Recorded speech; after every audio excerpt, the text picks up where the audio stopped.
அப்படின்னு பார்த்தீங்கன்னா அணுவும் ஆகாஷையும் காட்டுறாங்க.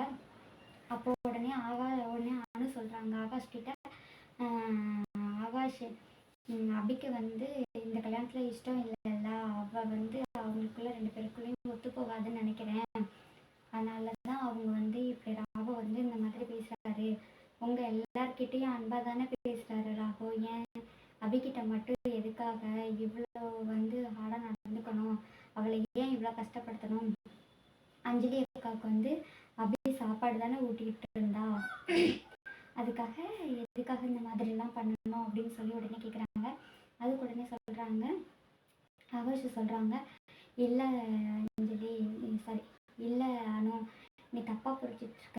ராகு வந்து கோபமான குணம் தான், எல்லார்கிட்டேயும் அவன் நல்லாவே பேசுவான், நல்லாவே பழகுவான், அதனால் ஒரு பிரச்சனையும் கிடையாது. நீ தான் ஏதோ தேவையில்லாமல் குழப்பிட்டு இருக்க. அவங்க 2 பேருக்கு நடுவில் இன்னொரு ஆள் எதுக்காக போகணும் அப்படிங்கிறனால தான் நான் வந்து வேணாம் அப்படின்னு சொல்கிறேன். இல்லை அப்படின்னா வான்னு சொல்லி ஒன்று கூட்டிகிட்டு போக மாட்டேன்னா அப்படின்னு சொல்லி கேட்குறேன். இல்லை ராகுவுக்கு வந்து இஷ்டம் இல்லை இந்த கல்யாணத்தில். அபி வந்து கல்யாண வாழ்க்கை வந்து எனக்கு அவளுடைய வாழ்க்கை வந்து இந்த மாதிரிலாம் வேணும், மாப்பிள்ளை இப்படிலாம் இருக்கணும், அவளோட லைஃப் இப்படிலாம் இருக்கணும் அப்படின்னு சொல்லிட்டு அவள் வந்து ஒரு கனவோடையே இருந்தா. ஏன்னா இன்னைக்கு அப்பாவுடைய எல்லா குடும்பத்தோட சூழ்நிலைகள்னாலையும் இன்னைக்கு இப்படி ஒரு இதில் மாட்டிக்கிட்டாலோன்னு எனக்கு ரொம்ப பயமாக இருக்குது அப்படின்னு சொல்லி அனு வந்து ஆகாஷ் கிட்ட சொல்லிட்டு இருக்காங்க. இப்போ உங்களுக்கு என்ன பிரச்சனை, அவங்க 2 பேரும் எப்படி இருக்காங்கன்னு தெரிஞ்சுக்கணும், அவ்வளோதானே, வாங்க நம்ம போய் அவங்கக்கிட்டே கேட்கலாம் அப்படின்னு சொல்கிறாங்க. அதுக்கு உடனே அனு சொல்கிறாங்க, இல்லை இல்லை வேணாம் விடுங்க அப்படின்னு சொல்கிறாங்க. அதுக்கப்புறம் பார்த்தீங்க அப்படின்னா அபியும் ராகவையும் காட்டுறாங்க. நைட் ஆயிடுச்சு, ராகவ் வந்து படுத்துருக்காங்க பெட்டில். உடனே அபி வந்து அழுதுகிட்டே இருக்காங்க, தேம்பி அழுதுகிட்டே இருக்காங்க.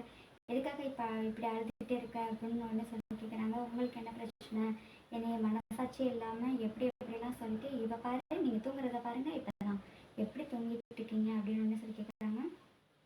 உடனே அதுக்கு சொல்கிறாங்க, இல்லை நீ சொல்கிறது கொஞ்சம் கூட உனக்கு புரியலையா அப்படின்னு சொல்லி சொல்கிறாங்க. நீங்கள் இப்போ என்ன எதுக்காக இந்த மாதிரிலாம் சொன்னீங்க, இந்த மாதிரிலாம் பேசுனீங்க, நான் என்ன பண்ணேன், நான் சாப்பாடு தானே ஊட்டி விட்டேன், உங்கள் வீட்டில் உள்ளவங்க எல்லாருக்கிட்டையும் நீங்கள் நல்லா தான் பேசுகிறீங்க, என்கிட்ட மட்டும்தான் பேசுகிறீங்க.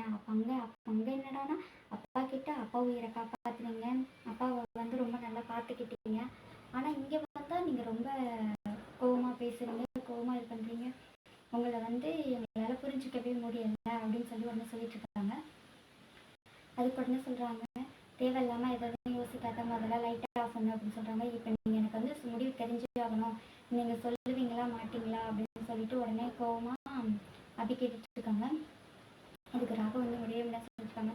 இப்போ நீங்கள் மட்டும் சொல்லலை, இந்த ஸ்க்ரீனுக்கு பின்னாடி என்ன இருக்குன்னு நான் ஓப்பன் பண்ணி பார்ப்பேன் அப்படின்னு சொல்லிட்டு ஸ்க்ரீன் ஓப்பன் பண்ணுறாங்க. நீ எதுக்கு தேவையில்லாத வேலையெல்லாம் பார்க்குற அப்படின்னு சொல்கிறாங்க. நான் தேவையில்லாத வேலையெல்லாம் பார்க்குறேன்னா நீங்கள் தாங்க பார்த்துட்ருக்கீங்க, ஏன்னா என்னை எல்லாருக்கும் முன்னாடி அப்படி இப்படின்னு சொல்லிட்டு இது கரெக்டா அப்படின்னு சொல்லி பேசுகிறாங்க.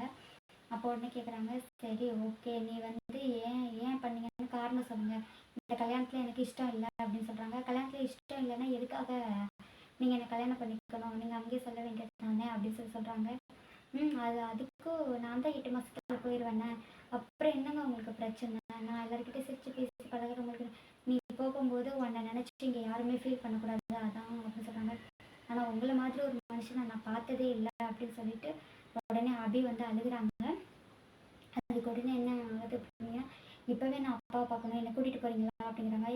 சரி நான் கூட்டிகிட்டு போகிறேன் அப்படின்னு சொல்கிறாங்க. அப்போ உடனே பார்த்தீங்கன்னா அபி வந்து அழைச்சிட்டு போகிறாங்க. போனது கதவை தட்டுறாங்க, அத்தை வந்து கதவை தட்டுறாங்க. உடனே யார் வந்திருக்கான்னு பாருங்க அப்படின்னு சொல்லி சிவராமா வான்னு சொல்லி கூப்பிட்றாங்க. உடனே வெளியில் வந்து பார்க்குறாங்க, என்னம்மா இந்த நேரத்தில் வந்திருக்கீங்க, வாங்க அப்படின்னு சொல்லி உடனே கூப்பிட்றாங்க. உடனே நம்ம கேட்குறாங்க, என்ன இல்லைம்மா உங்கள் அப்பாவை போய் நான் பார்க்கணும் போல இருந்துச்சு, அதனால தான் நான் வந்தேன் அப்படின்னு உடனே சொல்கிறாங்க. சரி ஓகே பரவாயில்ல, வந்து உட்காருங்க அப்படின்னு சொல்லிட்டு, அம்மா எனக்கு பசிக்குது, தோசை ஊற்றி தரியா அப்படின்னு சொல்லி கேட்குறாங்க. ஏன் உங்களை சிரமப்படுத்துற, வா நான் உனக்கு போகிற வழியிலேயே வாங்கி தரேன். அதெல்லாம் ஒரு சிரமமும் இல்லை தம்பி, இவ எப்போவுமே இப்படி தான், இந்த மாதிரி தான் கேட்டுகிட்டே இருப்பா அப்படின்னு சொல்கிறாங்க. சரின்னா அபியோட அம்மா வந்து தோசை ஊற்றுறதுக்காக அவங்க வந்து போகிறாங்க. தோசை ஊற்றி ஊறுகாய் வந்து வச்சுட்டு வந்துருமா அப்படின்னு சொல்கிறாங்க. உடனே 2 பிளேட்டில் கொண்டு வராங்க.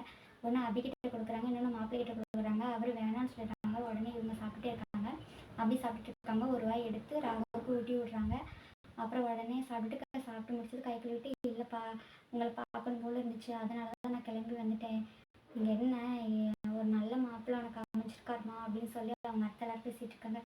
என்ன ஒரு 8 மாதம் தானே அப்படின்னு சொல்கிறாங்க. என்ன 8 மாதமா, என்ன சொல்கிற, எனக்கு ஒன்றும் புரியலையே அப்படின்னு சொல்கிறாங்க. இல்லை இல்லை, நான் அது சொல்லலை, அப்பாவுக்கு ஒரு 6 மாதம் வரைக்கும் பத்திரமா இருக்கணும்னு சொன்னாங்கல்ல, அதை தான் சொல்ல வந்தேன், அதனால எனக்கு கொஞ்சம் பயமாக இருந்துச்சு அப்படின்னு சொல்லிட்டு இருக்காங்க. அப்புறம் உடனே பார்த்தீங்க அப்படின்னா அவங்க வந்து அங்கே போயிடுறாங்க. காலையில் பொழுது விடிஞ்சிருக்குது. அப்போ எல்லாரும் டேபிளில் உட்காந்து சாப்பிட்டுட்டு இருக்காங்க. அப்போ பாட்டி சொல்கிறாங்க, சப்பாத்தி ரொம்ப சாஃப்டாக இருக்குது அபி, குருமாவும் நல்லா இருக்குது அப்படின்னு சொல்கிறாங்க. நான் காரமெல்லாம் வைக்கல, ஏன்னா அவருக்கு காரம் பிடிக்காதுல்ல, அதனால காரம்லாம் கம்மியாக தான் வச்சு அவருக்கு பிடிச்ச காய்கறிலாம் தான் போட்டு நான் செஞ்சுருக்கேன் அப்படின்னு சொல்கிறாங்க. உடனே பார்த்தீங்க அப்படின்னா உடனே ராகவ வராரு, உட்காந்து சாப்பிட்றாரு. எங்கள் சித்தி சித்தப்பா அக்காவெல்லாம் காணும் அப்படின்னு சொல்கிறாங்க. எல்லோரும் கோயிலுக்கு போயிருக்காங்க, நீ உட்காருப்பா சாப்பிடுப்பா அப்படின்னு சொல்கிறாங்க. சரி ஓகே அப்படின்னு சொல்லிட்டு உடனே இவங்க வந்து சாப்பிட உட்காராங்க. அப்புறம் வந்து சப்பாத்தி குருமாலாம் உங்களுக்கு பிடிச்ச சாப்பாடு தான் செஞ்சு வச்சுருக்கேன், சாப்பிடுங்க அப்படின்னு சொல்கிறாங்க.